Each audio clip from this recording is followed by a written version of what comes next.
তারপরেও আমাদের যারা বিরোধী দলে রয়েছে তারা মানুষের সাথে ধোঁকাবাজি করছে, মিথ্যাচার করছে। 18 মাসে ডক্টর মোহাম্মদ ইউনূস কি করেছেন? সংস্কার বিচারের নামে আরামে এসে তিনি ব্যস্ত ছিলেন। কতটুকু সংস্কার হয়েছে এই রাষ্ট্রে? কি প্রত্যাশা ছিল? সেই প্রত্যাশা কি আসলেই পূরণ হয়েছে? সংস্কার হয়েছে? ইনশাআল্লাহ বিএনপির নেতৃত্বে বাংলাদেশে সংস্কার হবে, বিচার হবে। আপনাদের যে দাবি, জনগণের যে আকাঙ্ক্ষা, সেই আকাঙ্ক্ষা বাংলাদেশের মাননীয় প্রধানমন্ত্রী জনাব তারেক রহমানের নেতৃত্বে এই আকাঙ্ক্ষা পূরণ হবে। আপনারা সরকারকে সহযোগিতা করুন। ইনশাআল্লাহ এই শাপলা গণহত্যার বিচার হবে, 24-এর গণহত্যার বিচার হবে।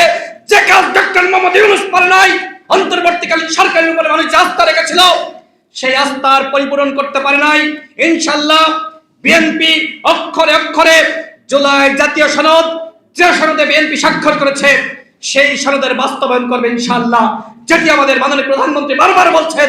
তারপরেও আমাদের যারা বিরোধী দলে রয়েছে তারা মানুষের সাথে ধোঁকাবাজি করছে, মিথ্যাচার করছে।